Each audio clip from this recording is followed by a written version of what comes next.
Suscríbete a Venganza Perfecta. Nos encantaría saber desde qué parte del mundo nos acompañas. Cuéntanos en los comentarios. Ahora, sumerjámonos en la historia de hoy. Después de enviudar, mi hijo me dio una bofetada y dijo, o lavas mi coche y trabajas como jardinero, o te vas a vivir a la calle.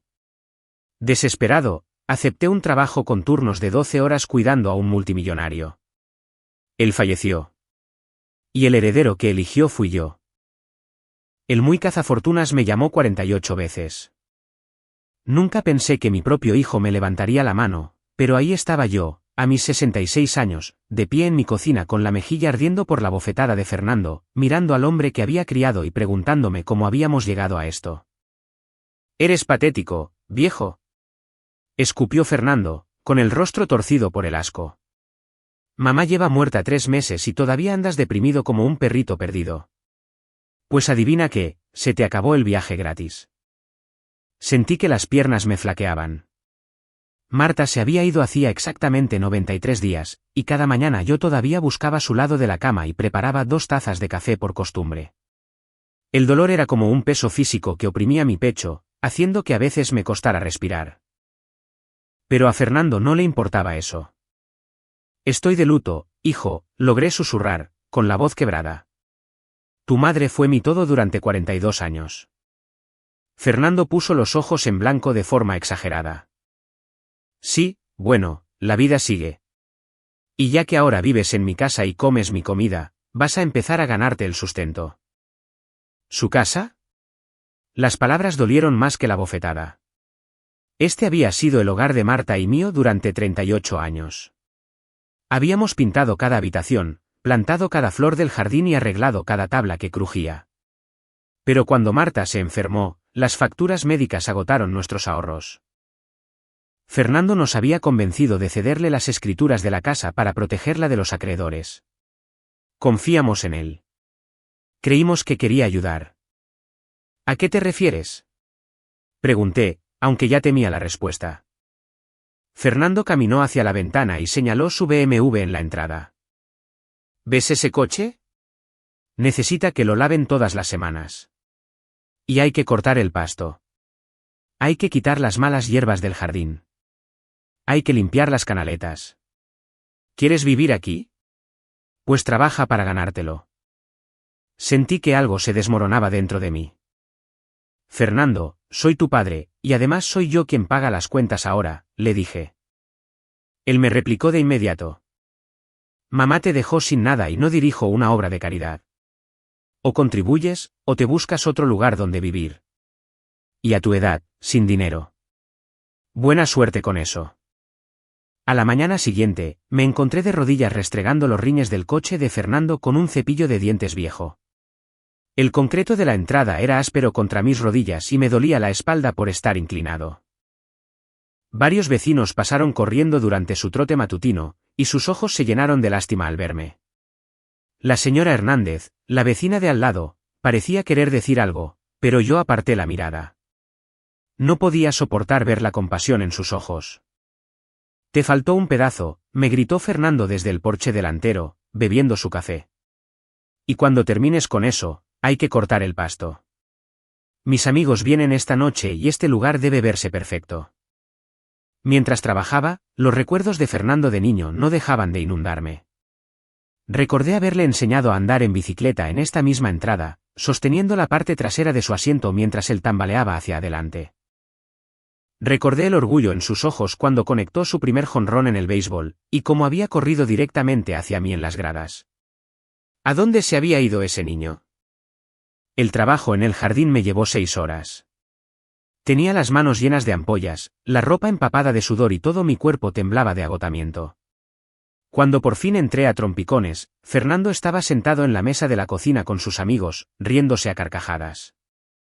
«Oigan, muchachos, conozcan a mi jardinero de planta», anunció Fernando, y sus amigos estallaron en risas. «Papá, tráenos unas cervezas del refrigerador, ¿quieres?». Me quedé allí, sucio y humillado, mientras esos hombres, que eran lo suficientemente jóvenes como para ser mis hijos, se reían de mí a escondidas. Uno de ellos, un tipo con el cabello relamido, sacudió la cabeza con asombro. Hermano, Fernando, no puedo creer que tu viejo de verdad haga todas estas cosas por ti. Mi papá me mandaría al diablo. Fernando se encogió de hombros. ¿Qué te puedo decir? Él sabe muy bien quién le da de comer. Esa noche, me acosté en la pequeña habitación de invitados que Fernando me había asignado, mirando al techo. Esta habitación alguna vez había sido su cuarto de bebé. Todavía podía ver la leve silueta en la pared donde habíamos colgado su móvil con avioncitos. Marta y yo habíamos pasado innumerables noches aquí cuando estaba enfermo, turnándonos para abrazarlo y cantándole canciones de cuna. Ahora me trataba como a un empleado contratado. El patrón continuó durante semanas. Cada mañana, Fernando me dejaba una lista de tareas: lavar su coche, podar los arbustos, limpiar la alberca, tallar los pisos del baño. El trabajo era interminable, y sin importar cuánto me esforzara, nunca era lo suficientemente bueno. El coche todavía tiene manchas de agua, viejo, decía, examinando mi trabajo con ojo crítico. Hazlo otra vez. O también, todavía veo hojas en la alberca. ¿Exactamente para qué te pago? Él no me pagaba nada, por supuesto. Mi pago era un techo sobre mi cabeza y las sobras que quedaban después de que Fernando terminaba sus comidas. Lo peor no era el trabajo físico ni siquiera el agotamiento. Era la lenta erosión de mi dignidad. Cada día me sentía un poco menos como un ser humano y un poco más como un mueble al que Fernando de vez en cuando le ladraba órdenes. A las 3 semanas de esta pesadilla, estaba podando el seto delantero cuando la señora Hernández se acercó a la cerca. Arturo, dijo suavemente. Cariño, ¿qué está pasando? Marta tendría el corazón roto si viera esto. Dejé de podar y miré su rostro amable. Ella y Marta habían sido amigas íntimas durante 20 años, compartiendo café cada martes por la mañana e intercambiando consejos sobre sus jardines. Estoy bien, Elena, mentí, pero mi voz temblaba. Ella asomó la mano a través de la cerca y me tocó el brazo. No, no lo estás. Esto no está bien y lo sabes. Marta te dejó ese dinero del seguro, ¿verdad? 432,500 pesos. 1. Asentí miserablemente. Fernando me dijo que necesitaba dárselo para ayudar con los gastos. Dijo que los costos de la casa eran demasiado para que él los manejara solo. El rostro de Elena se ensombreció. Arturo, ese muchacho te está utilizando. Esta casa se terminó de pagar hace 10 años. Marta misma me lo dijo. Las tijeras de podar se me resbalaron de las manos cuando la verdad me golpeó. Fernando había mentido sobre los gastos. Me había quitado el dinero del seguro. El dinero que Marta quería que yo usara para vivir cómodamente en mis años dorados, y él me estaba tratando como a un sirviente en mi propia casa. Esa noche, mientras le servía la cena a Fernando, me armé de valor para preguntarle sobre el dinero. Fernando, sobre ese pago del seguro. Tal vez podría quedarme con un poco para gastos personales. El tenedor de Fernando se detuvo a medio camino hacia su boca. ¿Qué gastos personales? Yo te doy todo lo que necesitas. Bueno, me gustaría comprar algo de ropa nueva, tal vez invitar a la señora Hernández a tomar un café de vez en cuando. No he tenido nada de dinero en meses. Fernando dejó el tenedor y me miró con ojos fríos. Papá, ese dinero ya no está. Lo usé para pagar parte de la hipoteca y cubrir tus gastos médicos de cuando tuviste ese dolor en el pecho el mes pasado. Tienes suerte de que esté dispuesto a cuidarte. Pero no había ninguna hipoteca que pagar, y mi dolor en el pecho había sido un leve ataque de ansiedad que no requirió tratamiento. Sabía que Fernando estaba mintiendo, pero también sabía que no tenía pruebas y no tenía a dónde más ir. Esa noche, tomé una decisión que lo cambiaría todo. No podía seguir viviendo así. Preferiría morir con dignidad que seguir siendo destruido lentamente por la crueldad de mi propio hijo. Empecé a revisar los anuncios clasificados buscando cualquier trabajo que contratara a un hombre de 66 años sin experiencia laboral reciente. El anuncio clasificado era pequeño, escondido entre ofertas de muebles usados y servicios de peluquería canina. Se solicita cuidador de planta para caballero mayor. Turnos de 12 horas, alojamiento y comidas incluidos. Se prefiere experiencia pero no es indispensable. Solo interesados serios. Me quedé mirando el periódico, con las manos temblando levemente. Un puesto en el que tuviera que vivir en el lugar significaría dejar la casa de Fernando, escapar de la humillación diaria en la que se había convertido mi existencia. Pero también significaba admitir que mi propio hijo me había orillado a buscar refugio con extraños. Llamé al número antes de perder el valor. Residencia Velasco. Habla Margarita, respondió una voz cortante al otro lado de la línea. Llamo por el puesto de cuidador, dije, tratando de sonar más seguro de lo que me sentía. ¿Qué edad tiene? Preguntó Margarita sin rodeos. 66 años. Hubo una pausa. La mayoría de los solicitantes son mucho más jóvenes. ¿Tiene experiencia cuidando a alguien con la enfermedad de Parkinson en etapa avanzada? El corazón se me encogió. No, señora, pero aprendo rápido, y cuidé a mi esposa durante su última enfermedad. Otra pausa. ¿Puede empezar de inmediato? Sí, dije, tal vez demasiado rápido. Esté aquí mañana a las 8 de la mañana para una entrevista.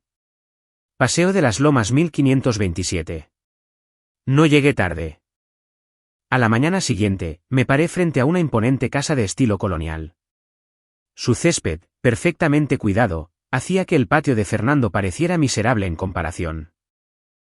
Mi única camisa decente estaba arrugada por haber estado guardada al fondo de mi cajón, y había lustrado mis viejos zapatos de vestir hasta dejarlos relucientes. Margarita resultó ser una mujer de aspecto severo, de unos 50 años, con el cabello gris acero recogido en un moño apretado. Me guió a través de habitaciones llenas de muebles costosos y pinturas al óleo, deteniéndose finalmente ante una pesada puerta de roble. El señor Velasco está adentro, dijo. Ha tenido 3 cuidadores en los últimos 6 meses. 2 renunciaron, a 1 lo despidieron. Puede ser difícil, pero no es cruel. El puesto paga 13,840 pesos a la semana en efectivo, más alojamiento y comida. Su habitación está en la zona de servicio y tendrá los domingos libres a menos que haya una emergencia. 13,840 pesos a la semana. No había visto esa cantidad de dinero en años. Era más que suficiente para encontrar eventualmente un pequeño departamento propio y recuperar cierta apariencia de independencia. Margarita tocó a la puerta y entró sin esperar respuesta. Señor Velasco, este es Arturo Márquez, viene por el puesto de cuidador. El hombre sentado en la silla de ruedas no era lo que me esperaba. Héctor Velasco probablemente tenía poco más de 70 años, pero sus ojos eran agudos y estaban alerta, a pesar de la traición de su cuerpo. Sus manos temblaban con el revelador temblor del Parkinson, pero su mirada se mantuvo firme mientras me estudiaba. Es usted viejo, dijo bruscamente. Sí, señor, lo soy. La mayoría de las personas de su edad están jubiladas, jugando al golf o consintiendo a sus nietos. ¿Por qué necesita este trabajo? La pregunta me golpeó como un mazazo. ¿Cómo podría explicarle que mi hijo me había reducido a sirviente en mi propia casa? ¿Que estaba tan desesperado por un poco de dignidad que estaba dispuesto a cuidar a un extraño antes que soportar otro día de los abusos de Fernando? Necesito trabajar, dije simplemente. Héctor se me quedó mirando durante un largo rato, y esos ojos penetrantes parecieron ver a través de mí. Margarita, déjanos a solas un minuto. Cuando la puerta se cerró, Héctor acercó su silla de ruedas a donde yo estaba. He sido rico toda mi vida, Márquez. Creé mi primera empresa cuando tenía 25 años y la vendí por 173 millones de pesos a los 30. Puedo oler la desesperación y puedo oler las mentiras. Y usted apesta a ambas. Así que dígame la verdad. ¿Por qué un hombre de su edad necesita convertirse en cuidador? Me miré las manos y vi los cortes y los callos causados por semanas de trabajo en el jardín y de lavar el coche. Cuando volví a levantar la vista, Héctor seguía esperando. Mi esposa murió hace 3 meses, dije en voz baja. Mi hijo me convenció de cederle mi casa durante la enfermedad de ella. Ahora me trata como si fuera su empleado. Lavo su coche, corto su pasto, limpio su casa. Se quedó con el dinero de mi seguro y no me da más que un lugar para dormir y la comida que él no quiere. La expresión de Héctor no cambió, pero algo se modificó en sus ojos. ¿Cómo se llama su hijo? Fernando. Fernando Márquez. Fernando Márquez, repitió Héctor, haciendo rodar el nombre en su boca como si estuviera saboreando algo amargo. Y está dispuesto a dejar todo lo que conoce para cuidar a un viejo enfermo y extraño, en lugar de enfrentarse a su propio muchacho. Las palabras dolieron porque eran verdad. Intenté enfrentarme a él una vez. Me recordó que no tengo a dónde más ir. Héctor se quedó en silencio durante varios minutos, con las manos temblorosas apoyadas en los brazos de su silla de ruedas. Finalmente, habló. Tengo 3 hijos, Márquez. 2 varones y una mujer. ¿Quieres saber cuándo fue la última vez que me visitaron? Mi hija llamó hace 6 meses. Necesitaba dinero para su tercer divorcio. Mi hijo mayor apareció la Navidad pasada, pasó 20 minutos aquí antes de preguntarme si había cambiado mi testamento últimamente. Mi hijo menor no me ha hablado en 2 años. No desde que me negué a rescatar su restaurante en quiebra. Avanzó en la silla de ruedas hacia la ventana que daba a un jardín que rivalizaba con cualquier cosa que yo hubiera visto antes. La gente cree que ser rico lo soluciona todo. No es así. Solo te convierte en un blanco para todos los que quieren algo de ti, incluida tu propia sangre. Cuando se volvió hacia mí, su expresión era casi amable. El trabajo es suyo si lo quiere. 12 horas al día, 6 días a la semana, descansando los domingos. Necesito ayuda con las tareas básicas, recordatorios para la medicación y alguien que se asegure de que no me caiga cuando sea lo suficientemente terco como para intentar caminar por mi cuenta. ¿Qué pasó con los otros cuidadores?, pregunté. Un atisbo de sonrisa cruzó el rostro de Héctor. La primera se la pasaba intentando reorganizar mis horarios para adaptarlos a su vida social. El segundo hablaba sin parar, nunca dejaba de parlotear sobre los problemas con su novio. A la tercera la sorprendí tomando fotos de mis pertenencias personales. Probablemente planeaba vender la información a las revistas de chismes. No tengo una vida social de la cual hablar, le dije. No soy chismoso y no robo. No, dijo Héctor, estudiándome de nuevo. No creo que lo sea. Margarita le mostrará su habitación. Empezaremos el lunes por la mañana. Mientras seguía a Margarita hacia la zona de servicio, sentí algo que no había experimentado en meses: esperanza. La habitación era pequeña pero estaba limpia, con una cama cómoda, un escritorio y una ventana que daba al jardín. Tenía su propio baño y una pequeña cocineta. La rutina del señor Velasco es estricta, me explicó Margarita mientras me entregaba un horario impreso. Los medicamentos se toman a las 8, a las 4 y antes de dormir. Le gusta desayunar exactamente a las 7:30, comer a las 12:30 y cenar a las 6. Lee los periódicos financieros todas las mañanas y ve las noticias a las 7 de la noche, sin excepciones. ¿Y qué hay de las visitas familiares?, pregunté. La risa de Margarita fue amarga. ¿Cuáles visitas familiares? En los 6 años que llevo trabajando aquí, sus hijos probablemente han pasado un total de 5 horas en esta casa. Tarjetas de Navidad y de cumpleaños pidiendo dinero. Eso es todo.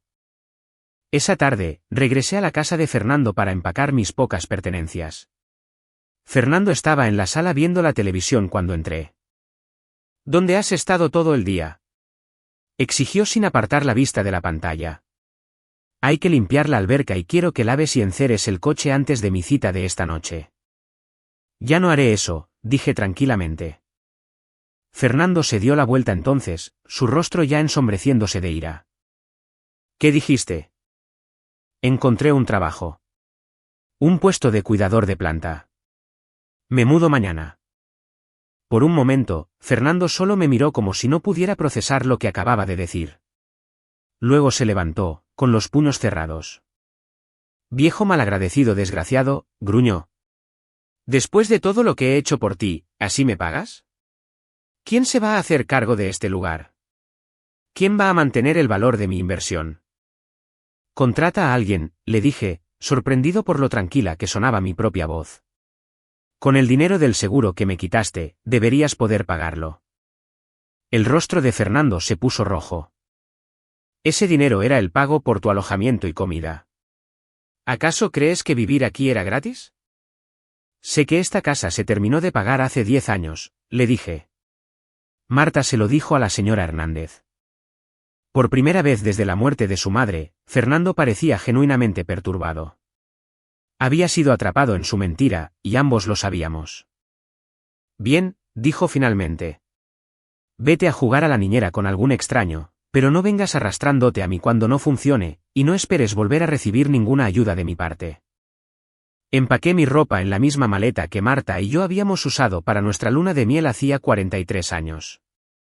Al cerrarla, eché un último vistazo a la habitación de invitados.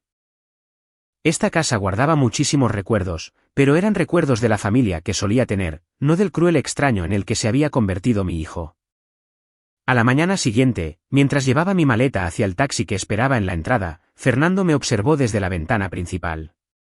No me despedí con la mano. Ya no quedaba nada que decir. Mi primera semana cuidando a Héctor fue una serie de pequeños desastres y experiencias de aprendizaje. El hombre era meticuloso con todo, desde la temperatura exacta de su café matutino hasta la manera en que debían estar doblados sus periódicos. Pero a diferencia de las constantes críticas de Fernando, las correcciones de Héctor siempre venían con explicaciones. El café tiene que estar a 76 grados, me dijo en mi tercera mañana. Más caliente y me quema la lengua. Más frío y sabe a agua para lavar platos. Me tiemblan demasiado las manos como para comprobar la temperatura yo mismo, así que dependo de usted para que lo haga bien.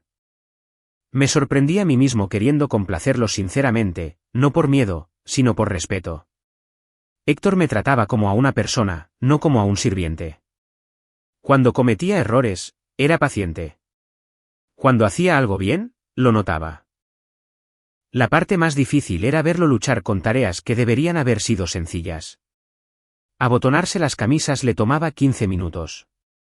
Sostener un tenedor con la firmeza suficiente para comer requería una concentración intensa. A veces la frustración lo abrumaba y maldecía a su cuerpo defectuoso con palabras que harían sonrojar a un marinero. Esta maldita enfermedad, murmuró una mañana después de que se le cayera la taza de café por tercera vez. Durante 40 años dirigí empresas, tomé decisiones que afectaban a miles de personas, y ahora ni siquiera puedo sostener una taza sin que mis manos me traicionen. Me arrodillé para limpiar el café derramado, eligiendo mis palabras con cuidado. Mi esposa solía decir que nuestros cuerpos pueden fallarnos, pero nuestras mentes y nuestros corazones son más fuertes de lo que pensamos. Héctor se quedó en silencio un momento. Su esposa parece haber sido una mujer sabia. Lo era. Marta podía encontrar algo positivo en cualquier situación. Incluso cuando se estaba muriendo, pasó sus últimos días asegurándose de que yo supiera cómo preparar sus recetas y me acordara de tomar mis pastillas para la presión. ¿Cuánto tiempo estuvieron casados? 42 años. Nos conocimos cuando yo tenía 24 y ella 22. Trabajaba como secretaria en el banco donde yo tuve mi primer empleo como cajero. La expresión de Héctor se suavizó. 42 años. Eso es más tiempo del que la mayoría de la gente hoy en día puede comprometerse con cualquier cosa. A lo largo de las semanas siguientes, nuestras conversaciones matutinas se volvieron más largas. Héctor compartía historias sobre cómo construyó su imperio empresarial, los riesgos que había asumido y los tratos que lo habían hecho rico. Me di cuenta de que esperaba con ansias esas pláticas. Habían pasado meses desde la última vez que alguien me trató como si mis pensamientos y experiencias importaran. Empecé de la nada, me contó Héctor una mañana mientras lo ayudaba con sus medicinas. Mi padre murió cuando yo tenía 16 años, dejó a mi madre con 4 hijos y una montaña de deudas. Trabajaba en la construcción durante el día e iba a la escuela nocturna para tomar clases de negocios. Me tomó 8 años obtener mi título, pero lo logré. ¿Cuál fue su primer negocio? Pregunté, genuinamente curioso. Materiales de construcción. Noté que los contratistas siempre se quedaban cortos de materiales porque los proveedores no podían entregarlos lo suficientemente rápido. Así que abrí una empresa que garantizaba entregas el mismo día dentro de un radio de 80 kilómetros. Me maté trabajando durante 10 años, pero para cuando cumplí 35, tenía 12 bodegas y 200 empleados. Pude ver el orgullo en sus ojos al recordar aquellos primeros días. Construyó algo real, le dije. Así es. Y luego lo vendí y empecé de nuevo. Desarrollo inmobiliario, luego manufactura, luego empresas de tecnología. Cada vez pensaba que estaba construyendo algo para heredarlo a mis hijos. Su voz se volvió amarga. Resulta que estaban más interesados en gastar lo que yo construí que en aprender a construir algo por sí mismos. Una noche, cuando llevaba aproximadamente un mes trabajando, Héctor tuvo lo que Margarita llamaba uno de sus episodios. Lo encontré en su despacho, desplomado en su silla de ruedas, con las lágrimas corriendo por su rostro. Todo su cuerpo temblaba, no solo por el Parkinson, sino por algo mucho más profundo. Señor Velasco, me acerqué con cuidado. ¿Siente dolor? ¿Llamo al doctor? Él negó con la cabeza, luchando por hablar a través de los temblores. Acabo de recibir una llamada de mi hijo, Ricardo. Quiere que invierta en otro más de sus brillantes planes. Cuando le dije que no, me dijo que yo era un viejo egoísta y demasiado terco para ayudar a su propia familia. Acerqué una silla y me senté a su lado. Lo siento mucho. Tiene 43 años y nunca ha tenido un trabajo de verdad en su vida. Todo lo que le di, lo desperdició. Cada oportunidad la despilfarró, y ahora me llama egoísta porque no voy a tirar dinero bueno a la basura. El dolor en la voz de Héctor era tan familiar que me hizo doler el pecho. Los hijos pueden ser complicados, dije en voz baja. Héctor me miró con los ojos enrojecidos. Su hijo, Fernando. Él no es muy distinto, ¿verdad? Nunca le había contado a Héctor la magnitud de la crueldad de Fernando, pero de alguna manera había atado cabos a partir de los pequeños detalles que había mencionado. No, supongo que no lo es. La diferencia es que mis muchachos fueron consentidos desde que nacieron. Nunca aprendieron el valor del trabajo porque todo se les dio en bandeja de plata. Fernando, en cambio, debería saberlo. Usted lo crió con valores, ¿no es así? Asentí. Marta y yo tratamos de enseñarle el bien y el mal. La importancia de la familia, de cuidarnos unos a otros. Pero el dinero cambia a la gente, dijo Héctor con amargura. O tal vez solo revela quiénes fueron realmente todo el tiempo. Esa noche, me acosté en mi pequeña habitación pensando en las palabras de Héctor. ¿Había sido Fernando siempre capaz de tal crueldad, o la muerte de Marta y el estrés de las facturas médicas habían roto de alguna forma algo en su interior? Quería creer que era lo segundo, pero en el fondo empezaba a aceptar que mi hijo bien podría ser simplemente una persona que ponía su propia comodidad por encima de todo lo demás, incluida la dignidad de su padre. A la mañana siguiente, Héctor parecía diferente, más pensativo, y me observaba con una intensidad que me incomodaba un poco. Arturo, dijo mientras lo ayudaba a sentarse en su silla de ruedas. ¿Cuánto tiempo hace que no hace algo solo para usted? ¿Algo que lo haga feliz? La pregunta me tomó con la guardia baja. No lo sé.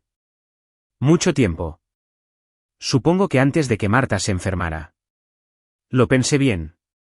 Tal vez incluso desde antes de eso. Cuando Fernando era joven, todo lo que Marta y yo hacíamos estaba enfocado en proveer para él, asegurarnos de que tuviera las oportunidades que nosotros nunca tuvimos. Luego, cuando ya era adulto, estábamos tan enfocados en mantener a la familia unida, en mantener las tradiciones. Héctor asintió lentamente. Yo cometí el mismo error. Pasé tanto tiempo construyendo un imperio para mis hijos que me olvidé de disfrutarlo yo mismo. Ahora mírenos. Dos ancianos que sacrificaron todo por unos hijos malagradecidos. Al menos usted logró algo extraordinario, dije. Construyó empresas, creó empleos, tuvo un impacto real. Y usted formó una familia, mantuvo un matrimonio de 42 años, cuidó a su esposa durante su enfermedad final. No menosprecie eso, Arturo. El amor y la lealtad son más raros que el dinero. Esa tarde, Héctor me pidió que lo llevara en su silla de ruedas al jardín. Era un hermoso día de octubre, con ese tipo de clima otoñal y fresco que a Marta siempre le había encantado. Nos sentamos en un cómodo silencio por un rato, mirando al jardinero recoger las hojas. Arturo, dijo Héctor finalmente. Quiero preguntarle algo y necesito que sea honesto conmigo. Por supuesto. Si el dinero no fuera un problema, si pudiera vivir en cualquier lugar y hacer cualquier cosa, ¿qué elegiría? Consideré la pregunta con seriedad. Creo que me gustaría un lugar pequeño con un jardín. Nada lujoso, solo un lugar tranquilo donde pudiera cultivar algunas verduras y tal vez algunas flores. Marta siempre decía que yo tenía buena mano para las plantas. ¿Qué hay de los viajes? ¿De las aventuras? Hay todo un mundo allá afuera. Negué con la cabeza. No soy un hombre aventurero, señor Velasco. Encuentro la paz en las cosas simples. Un buen libro, un jardín bien cuidado, una plática profunda con alguien que de verdad escuche. Héctor se quedó en silencio durante mucho tiempo. Cuando finalmente habló, su voz era reflexiva. ¿Sabe de qué me arrepiento más en la vida, Arturo? ¿De qué? Pasé tanto tiempo acumulando riqueza que me olvidé de acumular amigos. Amigos de verdad, no socios de negocios ni gente que quería algo de mí. Tengo todo este dinero y nadie con quien compartirlo, a quien le importe un comino yo como persona. Tiene a Margarita, sugerí. Héctor se rió entre dientes. Margarita es una excelente empleada, pero no es una amiga. Hace su trabajo de manera profesional, pero cada noche se va a casa a su propia vida. A ella no le importa si estoy feliz o triste, siempre y cuando le pague su sueldo. Y me tiene a mí ahora. Héctor volteó a mirarme y me sorprendió la intensidad de su mirada. ¿De verdad, Arturo? ¿Somos amigos? La pregunta quedó flotando en el aire entre nosotros. En las 6 semanas que llevaba trabajando para él, Héctor me había mostrado más respeto y amabilidad que mi propio hijo en meses. Me preguntaba cómo había estado mi día, escuchaba mis historias sobre Marta y me trataba como a un ser humano con pensamientos y sentimientos que valía la pena tomar en cuenta. Sí, dije en voz baja. Creo que lo somos. Héctor sonrió entonces, la primera sonrisa genuina que le veía desde que llegué. Qué bien, porque he estado pensando en algo, y necesito el consejo de un amigo, no de un empleado. Habían pasado 3 meses desde que comencé a cuidar a Héctor, y me había adaptado a una rutina que se sentía más como una amistad que como un empleo. Cada mañana, compartíamos un café y platicábamos sobre las noticias. La mente de Héctor seguía tan aguda como siempre y a menudo me ofrecía perspectivas sobre negocios y política que me hacían ver las cosas de otra manera. Por primera vez desde la muerte de Marta, esperaba con gusto cada nuevo día. Pero podía ver que Héctor se estaba deteriorando. Los temblores estaban empeorando y tenía más dificultades con las tareas básicas. Algunas mañanas le tomaba casi 1 hora tan solo vestirse, incluso con mi ayuda. Nunca se quejaba, pero podía ver la frustración en sus ojos. Una fría mañana de diciembre, Héctor me pidió que lo ayudara a ir a su despacho en lugar de nuestra rutina habitual de desayuno. La habitación estaba revestida de libros encuadernados en cuero y llena del aroma de los puros caros que ya no podía fumar. Posicionó su silla de ruedas detrás del enorme escritorio de roble y me hizo un gesto para que me sentara frente a él. Arturo, tengo que decirle algo, empezó, con una voz más seria de lo habitual.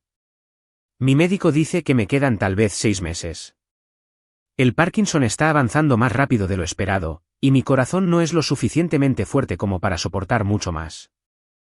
Las palabras me golpearon como un puñetazo físico. Le había tomado un cariño genuino a este hombre difícil y complejo que me había mostrado bondad cuando mi propia familia no me había dado más que crueldad. ¿Estás seguro? Tal vez deberíamos buscar una segunda opinión, le dije, aunque podía ver en sus ojos que él ya había aceptado la verdad. Héctor negó con la cabeza. He visto a 3 especialistas, Arturo. Todos dicen lo mismo. Mi cuerpo se está apagando, y no hay nada más que puedan hacer excepto mantenerme cómodo. Nos quedamos en silencio durante varios minutos. A través de la ventana, podía ver las ramas desnudas de los robles, despojadas de sus hojas por la llegada del invierno. Parecía apropiado de alguna manera. Quiero pedirle algo, continuó Héctor. Estos últimos 3 meses, usted ha sido más que un empleado. Ha sido un amigo, tal vez el mejor amigo que he tenido en 20 años. Ha escuchado mis historias, ha compartido las suyas, y me ha tratado como a una persona en lugar de como a un inválido con dinero. No fue difícil, dije con honestidad. Es usted un buen hombre, Héctor. Complicado tal vez, pero bueno. Él sonrió ante eso. Mis hijos no estarían de acuerdo con usted. Para ellos, solo soy un anciano terco sentado sobre un montón de dinero que creen que se merecen. ¿Cuándo fue la última vez que supo de ellos? La expresión de Héctor se ensombreció. Ricardo llamó la semana pasada, supuestamente para preguntar por mi salud. En menos de 5 minutos ya me estaba preguntando si había reconsiderado su solicitud para invertir en su último proyecto de negocios. Cuando le dije que no, me dijo que yo estaba siendo irrazonable y colgó. Diego envió una tarjeta de Navidad con una nota preguntando si había pensado en ajustar mi testamento para ser más justo con sus hijos. Y Susana no ha llamado en absoluto, pero su abogado se comunicó con mi representante sobre algo que llaman adelanto de herencia. La amargura en su voz era desgarradora. Pensé en Fernando y me di cuenta de que, ricos o pobres, algunos hijos parecían decididos a ver a sus padres como nada más que fuentes de dinero o conveniencia. Lo siento mucho, dije. Eso debe ser increíblemente doloroso. Lo es, pero también es esclarecedor. Héctor se inclinó hacia adelante, sus manos temblorosas aferrándose a los brazos de su silla de ruedas. Arturo, he estado pensando en mi testamento, en lo que pasará con todo lo que he construido cuando yo ya no esté. Ese no es realmente asunto mío, Héctor. De hecho, si lo es, porque quiero dejarle algo. Lo miré sin palabras. La idea ni siquiera se me había pasado por la cabeza. Yo era su empleado, no su familia, sin importar la amistad que se hubiera desarrollado entre nosotros. Héctor, no puedo aceptar nada suyo. No sería correcto. ¿Por qué no? Su voz se volvió más fuerte, más decidida. ¿Por qué no nos unen lazos de sangre? ¿Por qué le pago por cuidarme? Arturo, en los últimos 3 meses, usted me ha mostrado más afecto y respeto genuinos que mis propios hijos en años. Pero su familia. Mi familia heredará la mayor parte de mi patrimonio, lo merezcan o no. La casa, las carteras de inversión, las participaciones empresariales. Se repartirán aproximadamente 1.384 millones de pesos entre los tres, que es más dinero del que podrían gastar en varias vidas. 1.384 millones de pesos. La cifra era tan grande que ni siquiera podía comprenderla. Fernando había estado dispuesto a humillarme y abusar de mí por 432,500 pesos de un seguro. Y los hijos de Héctor se estaban peleando por una herencia que era más de 3.000 veces esa cantidad. Pero quiero dejarle algo a usted también, continuó Héctor. No solo dinero, aunque habrá algo de eso. Quiero dejarle dignidad, Arturo. La oportunidad de vivir los años que le quedan sin depender de nadie. Y menos de ese hijo malagradecido suyo. Mis manos temblaban ahora casi tanto como las suyas. ¿De cuánto dinero estamos hablando? Héctor sonrió. 8.650.000 pesos. Suficiente para comprar esa casita con jardín de la que me habló. Suficiente para vivir cómodamente sin trabajar. Suficiente para decirle a Fernando exactamente lo que piensa de él, sin tener que preocuparse por dónde va a dormir esa noche. 8.65 millones de pesos. Era más dinero del que jamás me habría imaginado tener. Marta y yo nos habíamos considerado afortunados cuando al fin pagamos nuestra hipoteca a 30 años. Este era el tipo de dinero que podía cambiarlo todo. Héctor, no sé qué decir. Diga que lo aceptará. Diga que lo usará para construir la vida que se merece en lugar de la vida que otras personas le han impuesto. Me quedé sentado, luchando con emociones que no sabía nombrar. Gratitud, ciertamente, pero también miedo. ¿Qué significaría esto? ¿Cómo reaccionaría Fernando? ¿Cómo responderían los hijos de Héctor cuando se enteraran de que su padre le había dejado dinero a su cuidador? ¿Qué hay de su familia? ¿No se van a enojar? Héctor se rió, pero no había humor en ello. Arturo, se van a enojar sin importar lo que haga. Si no le dejara nada, probablemente igual encontrarían algo de qué quejarse. Al menos de esta manera, sabré que una persona que realmente se preocupó por mí se beneficiará de lo que he pasado mi vida entera construyendo. Esto es demasiado generoso, Héctor. No he hecho nada para merecer esto. ¿No es así? Su voz se volvió intensa. Se ha levantado todas las mañanas durante 3 meses y me ha ayudado a mantener mi dignidad cuando mi propio cuerpo me estaba traicionando. Ha escuchado mis historias sin juzgarme. Me ha tratado como a un ser humano en lugar de como un inconveniente o un cheque de pago. ¿Sabe lo raro que es eso? Pensé en los últimos meses, en las conversaciones que habíamos compartido, en los cómodos silencios, en la forma en que el rostro de Héctor se iluminaba cuando le llevaba su café perfectamente preparado, o cuando yo recordaba detalles de las historias que me había contado semanas atrás. Me ha dado algo que mis propios hijos nunca hicieron, continuó Héctor. Me ha dado respeto sin esperar nada a cambio. Me ha mostrado amabilidad cuando tenía todos los motivos para estar amargado por sus propias circunstancias. Solo estaba haciendo mi trabajo. No, Arturo, usted estaba siendo un amigo, y la amistad, la verdadera amistad, vale más que el dinero. Pero dado que tengo muchísimo dinero y no me queda mucho tiempo, quiero usarlo para darle las gracias. Esa tarde, el abogado de Héctor, un hombre distinguido llamado licenciado Padilla, vino a la casa con los documentos para actualizar el testamento de Héctor. Intenté salir de la habitación, pero Héctor insistió en que me quedara. Arturo necesita entender exactamente qué va a heredar y cuándo, le explicó Héctor a Padilla. No quiero que haya ninguna confusión sobre mis intenciones. El licenciado Padilla, un hombre que claramente había manejado a muchos clientes adinerados a lo largo de los años, revisó los documentos con distanciamiento profesional. El señor Márquez recibirá 8.65 millones de pesos, uno que se distribuirán 30 días después de su fallecimiento. También hay una disposición para un estipendio mensual de 34,600 pesos si decide permanecer en la casa hasta que se liquide el patrimonio. 1. No necesito quedarme en la casa, dije rápidamente. En realidad, tal vez quiera hacerlo, dijo Padilla, mirando a Héctor de reojo. Los hijos del señor Velasco han sido muy francos acerca de sus intenciones de impugnar cualquier testamento que no les deje absolutamente todo. Tenerlo aquí como testigo del estado mental de su empleador y de la naturaleza genuina de su relación podría ser importante. La realidad de la situación comenzaba a asimilarse. Los hijos de Héctor no aceptarían simplemente que su padre le hubiera dejado dinero a su cuidador. Habría demandas legales, acusaciones y tal vez intentos de demostrar que, de alguna manera, yo había manipulado o coaccionado a un anciano enfermo. ¿Está preparado para ese tipo de pelea?, me preguntó Héctor directamente. Pensé en Fernando, en los meses de humillación y abuso, en la forma en que me había robado el dinero de mi seguro y me había tratado como a un empleado barato. Luego pensé en Héctor, en la amistad que habíamos construido, en el respeto que me había mostrado cuando mi propia familia no me había mostrado ninguno. Sí, dije en voz baja. Creo que lo estoy. Héctor extendió una mano temblorosa y la puso sobre la mía. Qué bien, porque presiento que la verdadera batalla apenas comienza. A las pocas horas de que el licenciado Padilla se marchara, la salud de Héctor empeoró repentinamente. Esa noche casi no dormí, fui a revisarlo cada hora a medida que su respiración se volvía más dificultosa y sus temblores se intensificaban. Héctor falleció en una tranquila mañana de martes en el mes de febrero, 3 semanas después de haber cambiado su testamento.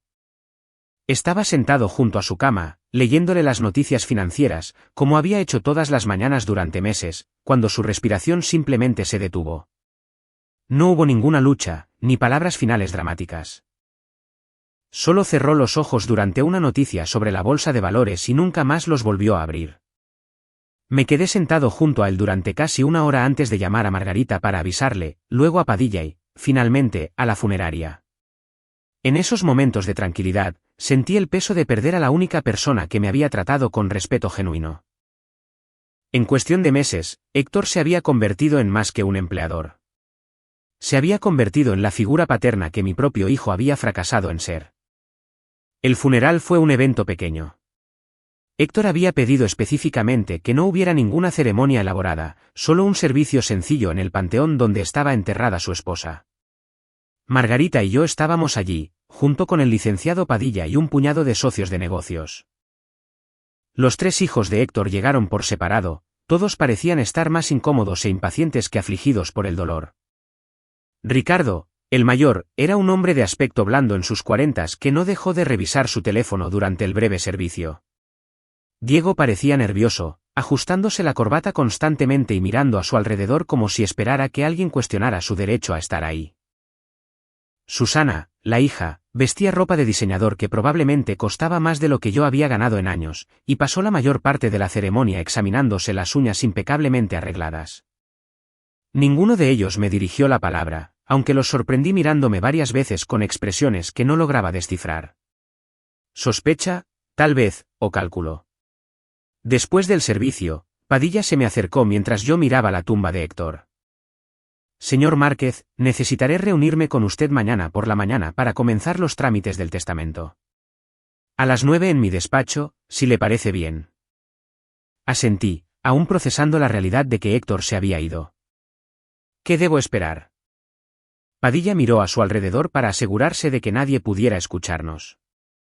Basándome en mi conversación con los hijos de Héctor después de la ceremonia, espero que impugnen el testamento de inmediato. Ya están haciendo preguntas sobre su relación con el padre de ellos, insinuando que usted pudo haber ejercido una influencia indebida sobre un anciano enfermo. Nunca le pedí nada, dije con firmeza. Yo lo sé, y Héctor lo sabía. Tenemos documentación de su capacidad mental hasta el momento de su muerte, así como declaraciones grabadas sobre sus razones para incluirlo en el testamento, pero prepárese para una pelea. Esa noche, regresé a la casa de Héctor, que ahora se sentía enorme y vacía sin su presencia. Margarita se había ido antes, pues su empleo había terminado con la muerte de Héctor. Yo estaba solo en la zona de servicio, rodeado por el silencio de una casa que alguna vez había estado llena de nuestras pláticas y de las historias de Héctor. Mi teléfono sonó a las 8:30 de la noche. Casi no contesto al número desconocido, pero algo me hizo contestar. Papá. La voz de Fernando me golpeó como un puñetazo en el estómago. No había sabido nada de él desde el día que dejé su casa 4 meses atrás. Hola, Fernando. Papá, me enteré de que tu jefe murió. Siento mucho tu pérdida. Su voz tenía un tono extraño, casi nervioso. Oye, estaba pensando que tal vez es hora de que vuelvas a casa. Sé que tuvimos algunos desacuerdos, pero sigues siendo mi padre. ¿Desacuerdos? Estaba llamando desacuerdos a meses de humillación y abusos. Estoy bien donde estoy, Fernando. Pero papá, ya no tienes trabajo. ¿De qué vas a vivir? Mira, he estado pensando en lo que pasó entre nosotros, y tal vez fui demasiado duro contigo. Estabas de luto por mamá, y yo debí haber sido más paciente. La falsa empatía en su voz me puso la piel de gallina. Fernando nunca había sido paciente con nadie en su vida, y ciertamente no había desarrollado empatía en los 4 meses transcurridos desde que lo vi. ¿Qué quieres, Fernando? Hubo una pausa, y cuando volvió a hablar, su tono había cambiado un poco. No quiero nada, papá. Solo creo que la familia debe mantenerse unida. ¿Por qué no vienes a casa mañana?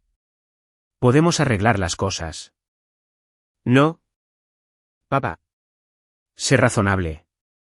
Tienes 66 años, no tienes trabajo y probablemente tampoco referencias de tu último empleador, considerando cómo terminó todo. Necesitas a tu familia en este momento. La manipulación era tan obvia que resultaba casi insultante. ¿Cómo te enteraste de que Héctor murió, Fernando? Otra pausa. ¿A qué te refieres?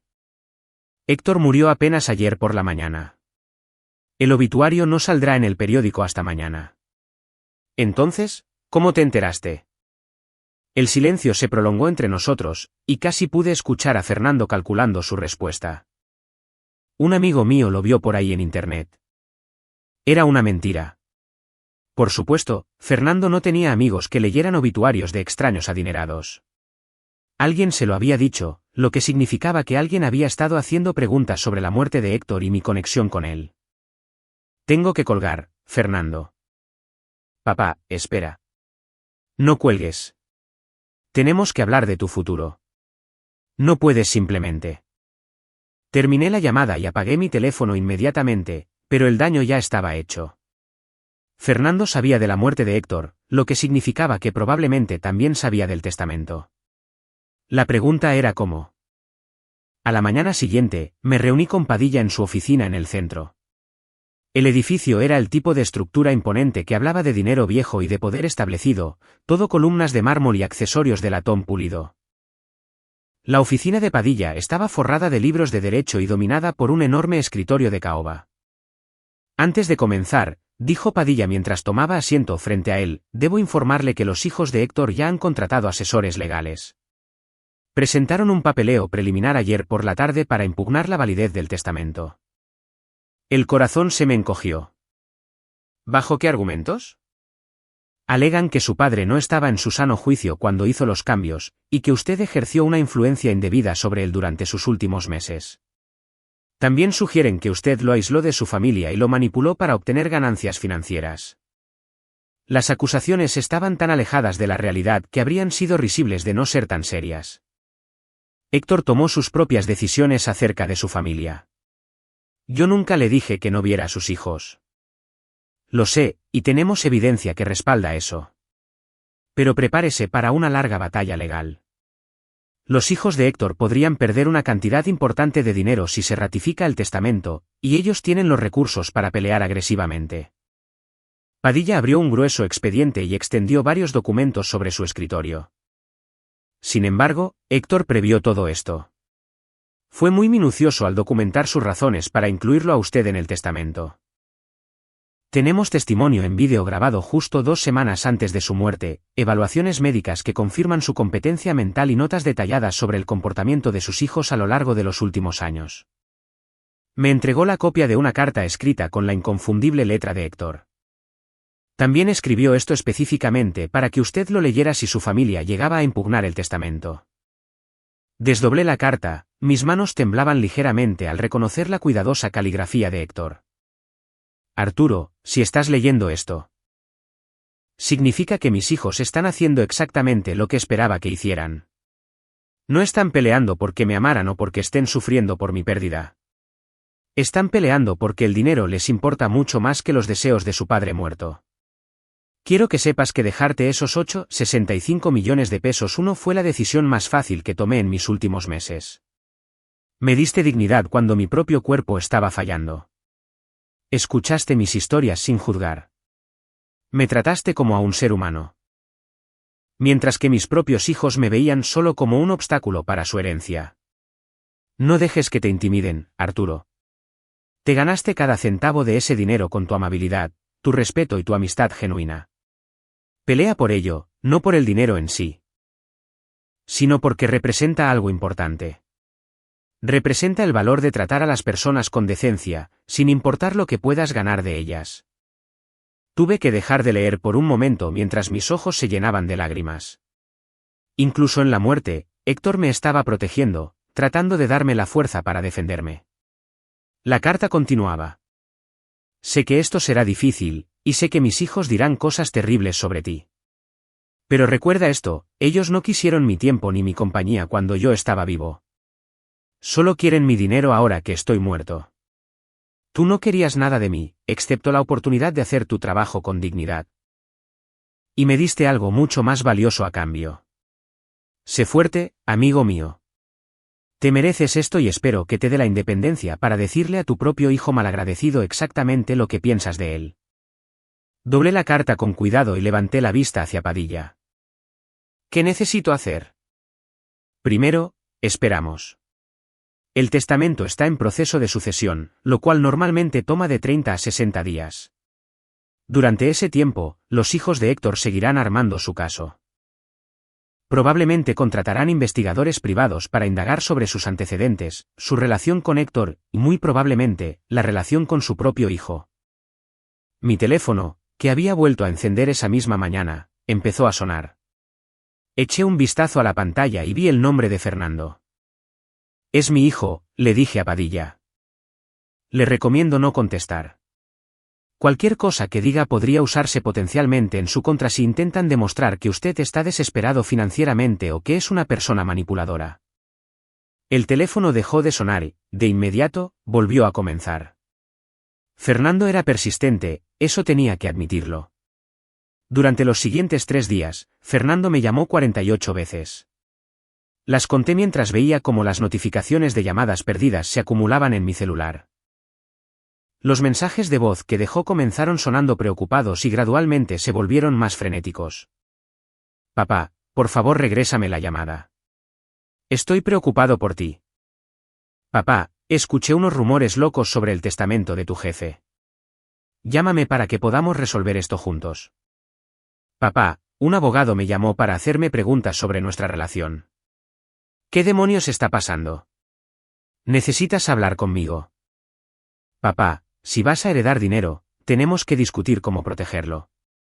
Hay implicaciones fiscales, problemas legales. No puedes manejar esto solo. Papá, sé que no fui perfecto después de que mamá murió, pero somos familia. Tenemos que mantenernos unidos ahora más que nunca. Para el último mensaje, su tono había cambiado a algo más conocido. Papá, deja de jugar. Sé que vas a recibir dinero del testamento de ese viejo. Si crees que puedes simplemente ignorar a tu familia y vivir como si fueras un millonario, estás delirando. Regrésame la llamada o iré a buscarte. Ese último mensaje me provocó un escalofrío por la espalda. El tono amenazante era exactamente el que recordaba de los meses que había vivido bajo su techo. La ira apenas controlada que siempre había hervido a fuego lento justo debajo de la superficie de su falsa preocupación. Le mostré los mensajes a Padilla en nuestra siguiente reunión. De hecho, esto ayuda a nuestro caso, dijo después de escuchar varios de ellos. Estos mensajes muestran claramente que el interés de su hijo en reconciliarse con usted coincide de forma sospechosa con la noticia de su posible herencia.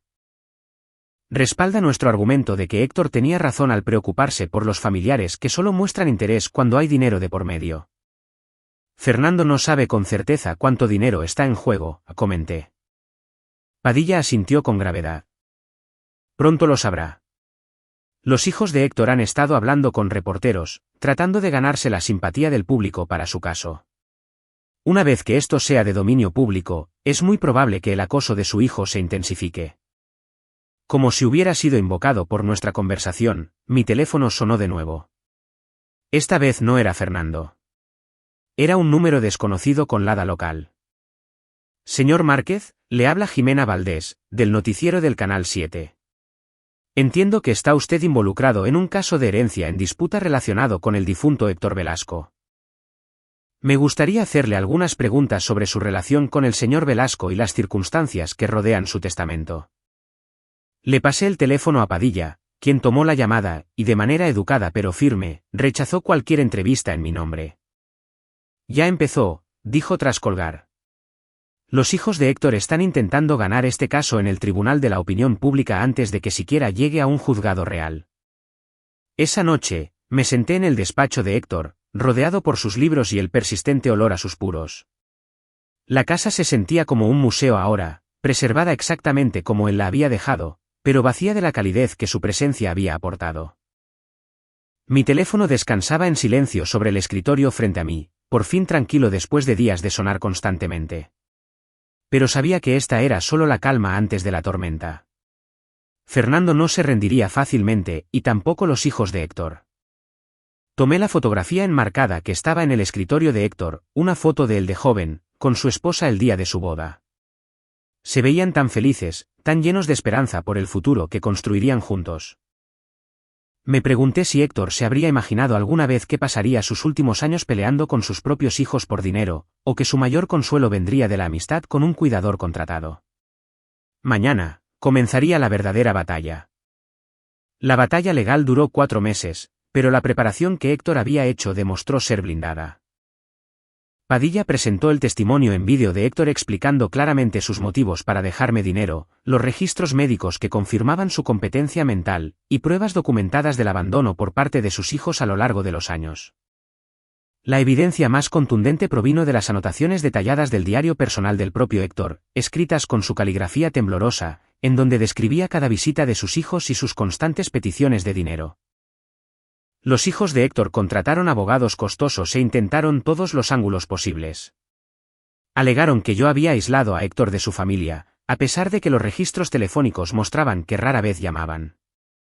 Sugirieron que, de alguna manera, yo lo había coaccionado, pese a que las grabaciones de seguridad del consultorio médico me mostraban en la sala de espera mientras Héctor se reunía en privado con su doctor para confirmar su competencia mental. Incluso intentaron argumentar que 8,65 millones de pesos era una cantidad irrazonable para que la heredara un cuidador, hasta que Padilla señaló que aquello representaba menos del 1% del patrimonio total de Héctor. Al final, el fallo del juez fue rápido y decisivo. El testamento de Héctor era válido, su estado mental había sido sensato y las razones para incluirme estaban claramente documentadas y eran razonables. Ricardo, Diego y Susana heredarían el grueso de los 1.384 millones de pesos del patrimonio de su padre, tal como se había planeado originalmente. Yo recibiría mis 8,65 millones más el dinero extra que Padilla había ayudado a Héctor a reservar para pagar mis honorarios legales. El día que se dictó el fallo, estaba sentado en la oficina de Padilla cuando su secretaria le entregó una nota. Él la leyó, sonrió y me miró. Se acabó, Arturo. La herencia es suya. Sentí una extraña mezcla de alivio y tristeza. Alivio porque la pesadilla por fin terminaba. Tristeza porque Héctor no estaba allí para haber reivindicado su último gesto de amistad. Hay algo más, dijo Padilla, sacando un sobresellado. Héctor dejó esto para usted, con instrucciones de que solo se abriera después de que los procesos legales hubieran concluido. En el interior había otra carta con la cuidadosa caligrafía de Héctor, junto con una pequeña llave de latón. Arturo, si estás leyendo esto, significa que peleaste por lo que era tuyo por derecho y ganaste. Estoy orgulloso de que te hayas defendido. Es algo que desearía haberles enseñado a hacer a mis propios hijos. La llave es de una caja de seguridad en el Banco Nacional. La caja número 247. Dentro encontrarás algunos documentos adicionales y un pequeño regalo que quería que tuvieras en privado. Usa este dinero sabiamente. Amigo mío. Compra esa casita con jardín con la que soñabas. Vive la vida que te mereces, libre de la gente que usaría tu bondad en tu contra, y recuerda que al menos una persona en este mundo reconoció tu verdadero valor. 2 días después, estaba en la bóveda del banco, con las manos temblando mientras introducía la llave en la caja 247. Adentro, junto con algunos documentos personales que Héctor quería que yo tuviera, había otro sobre que contenía un cheque de caja por 865.000 pesos y una nota que simplemente decía, para el jardín. Esa tarde, sonó mi teléfono. Había estado esperando esta llamada durante días. Papá, tenemos que hablar. La voz de Fernando estaba tensa por una rabia apenas contenida. Hola, Fernando. No me vengas con hola, Fernando. He estado intentando localizarte durante meses. ¿Tienes idea de lo que la gente está diciendo de ti? ¿De nuestra familia? Yo había visto la cobertura de las noticias, por supuesto. La historia de un hombre adinerado dejándole dinero a su cuidador mientras sus propios hijos impugnaban el testamento había atraído una atención mediática considerable. Algunos reportajes me pintaban como un vividor que había manipulado a un viejo enfermo. Otros me retrataban como un cuidador devoto que había mostrado bondad a alguien abandonado por su propia familia. Descubrí que no me importaba mucho lo que pensaran los extraños. Sé lo que la gente está diciendo, dije con calma. Pues a mí no me gusta. Esto nos deja mal parados a todos. La gente dice que soy un mal hijo, que descuidé a mi propio padre. ¿Y no me descuidaste acaso, Fernando? El silencio se prolongó entre los dos. Cuando finalmente habló, su voz había adoptado ese tono adulador y quejumbroso que recordaba de cuando era niño y trataba de evitar un castigo. Papá, ya sabes, las cosas se complicaron después de que mamá murió. Ambos estábamos de luto, ambos estresados. Tal vez dijimos cosas que no sentíamos de verdad. Me diste una bofetada, Fernando. Me obligaste a lavar tu coche y a cortar el pasto mientras te quedabas con el dinero de mi seguro. Me trataste como a un empleado barato en mi propia casa. Yo no lo recuerdo así. Yo lo recuerdo perfectamente. Otra pausa. Luego, la voz de Fernando se endureció. Bien. ¿Quieres hacerte la víctima? Adelante. Pero no creas que esta herencia te convierte en una especie de gran señor. 8,65 millones de pesos no es tanto dinero, papá. Uno te lo gastarás todo en un par de años. ¿Y luego qué? Vendrás arrastrándote a mí. Al igual que antes, sentí que algo cambiaba dentro de mí. Una fuerza que no había sentido en años. La amistad con Héctor me había devuelto algo que creía haber perdido para siempre, amor propio. No, Fernando, no lo haré. ¿Y qué se supone que significa eso? Significa que ya terminé con esto. Ya terminé de ser tu sirviente, tu cajero automático, el blanco de tus frustraciones. Terminé de fingir que lo que me hiciste después de que tu madre muriera fue aceptable. Terminé de poner excusas por tu comportamiento. Papá, estás siendo ridículo. Soy tu hijo. Soy tu familia. La familia no se trata de la manera en que tú me trataste. Héctor Velasco, que no tenía ningún parentesco conmigo, me demostró más respeto y bondad en 4 meses de lo que tú me mostraste en 40 años. La voz de Fernando se elevó a un grito. Ese viejo no era tu familia. Yo lo soy. No puedes simplemente reemplazar a tu propio hijo por un maldito extraño rico. Yo no te reemplacé, Fernando. Te reemplazaste a ti mismo. Elegiste el dinero por encima del amor, el control por encima del respeto, la crueldad por encima de la bondad. Tomaste tu decisión todos los días durante meses. ¿Y qué? ¿Me vas a cortar de tajo? Vas a abandonar a tu propio hijo. La ironía de sus palabras habría sido graciosa de no haber sido tan dolorosa. No te estoy abandonando, Fernando. Me estoy eligiendo a mí mismo por primera vez en mi vida. Te vas a arrepentir de esto, papá. Cuando estés solo y muriéndote en algún asilo, no vengas a buscarme. No tendré que hacerlo, dije en voz baja. He aprendido la diferencia entre estar solo y sentirse solo. Me sentía más solo viviendo en tu casa de lo que jamás me he sentido por mi cuenta. Fernando colgó sin despedirse. Dejé mi teléfono y eché un último vistazo al despacho de Héctor. Al día siguiente me mudaría de esta casa a una pequeña cabaña que había encontrado en las afueras de la ciudad. Tenía un jardín muy grande que necesitaba cuidados, un porche delantero perfecto para el café de la mañana y espacio suficiente para que un hombre viviera tranquila y pacíficamente. 3 semanas después, estaba de rodillas en mi nuevo jardín, sembrando tomates y chiles en la tierra fértil, cuando un coche se estacionó en mi entrada. Por un instante, el corazón se me encogió, pensando que podría ser Fernando viniendo a continuar nuestra discusión. Pero cuando levanté la vista, vi a la señora Hernández de mi antiguo vecindario bajándose de un pequeño sedán. Arturo. Me llamó, saludando con la mano mientras caminaba hacia mí. Espero que no te importe que pase a saludarte. Margarita, el ama de llaves de Héctor, me dio tu dirección. Me puse de pie, sacudiéndome la tierra de las rodillas. Elena, qué sorpresa tan maravillosa. ¿Cómo me encontraste? He estado siguiendo las noticias sobre el caso de tu herencia. Me alegro muchísimo de que te haya salido bien todo. Miró alrededor de mi pequeña cabaña y el jardín a medio sembrar. Este lugar es perfecto para ti. A Marta le habría encantado. Le habría encantado, coincidí, sintiendo la conocida punzada agridulce que acompañaba a los recuerdos de mi esposa. ¿Te gustaría un café? Acabo de preparar una jarra fresca. Nos sentamos en el porche de mi casa, bebiendo café y platicando de todo y de nada. Elena me puso al día de los chismes del barrio, me habló de sus nietos y evitó con mucho cuidado mencionar a Fernando hasta que yo mismo saqué el tema. Escuché que se mudó, dijo suavemente.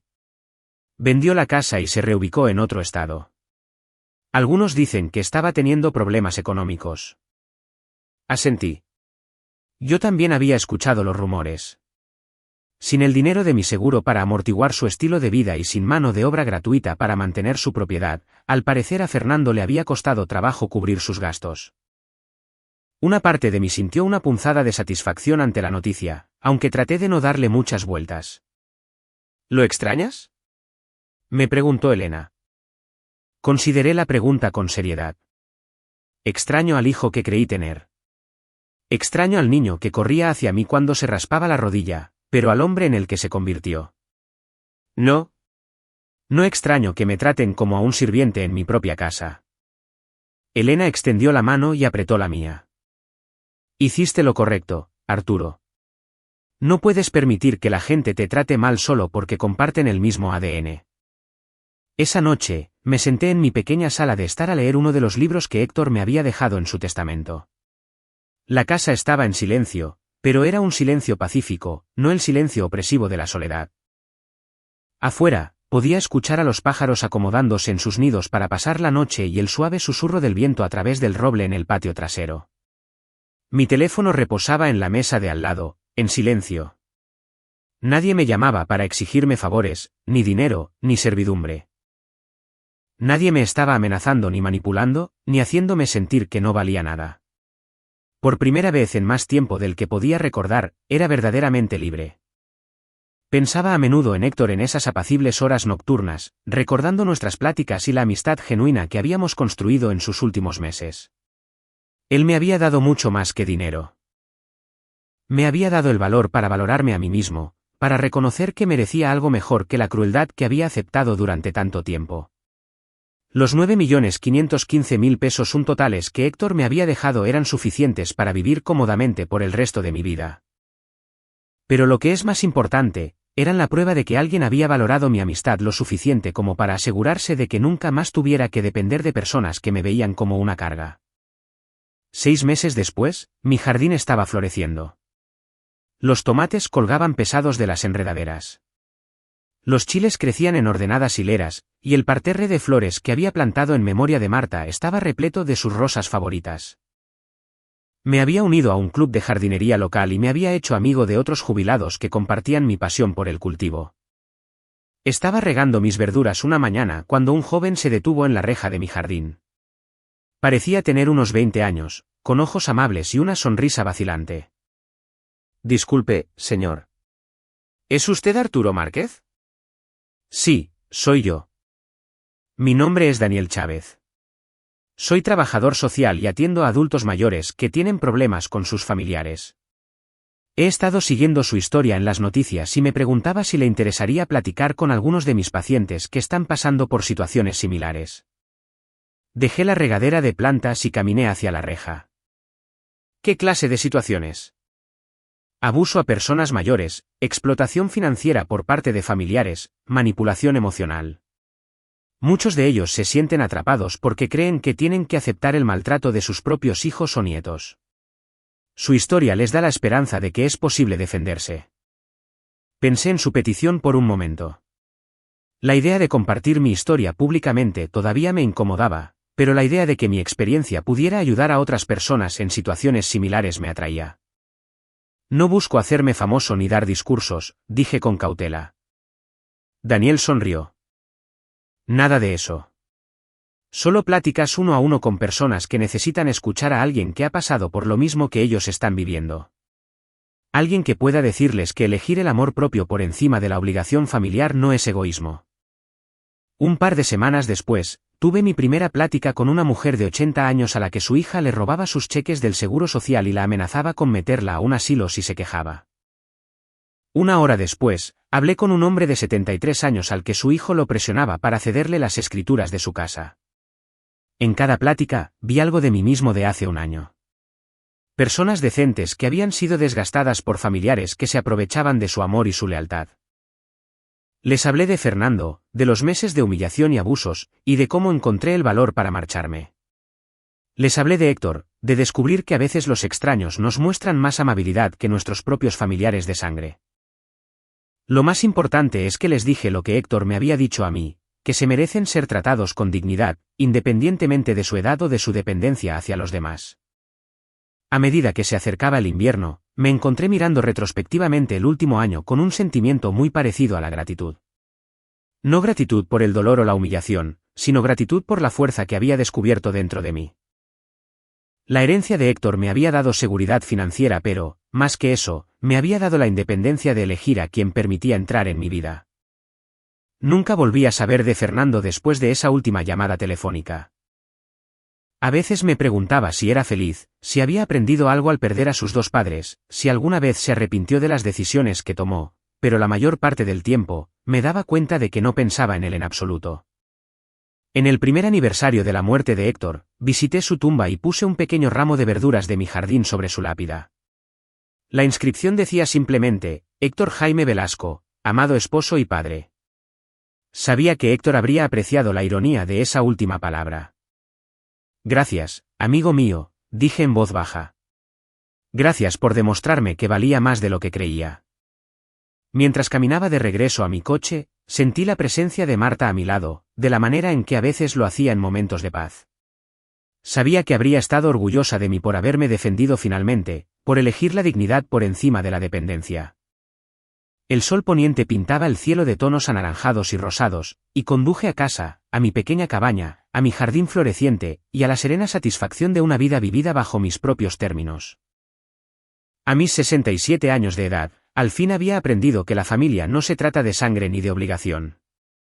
Se trata de amor, de respeto y de la elección de tratarnos con bondad. Algunas lecciones llegan tarde en la vida, pero no por eso son menos valiosas por el peso de la espera.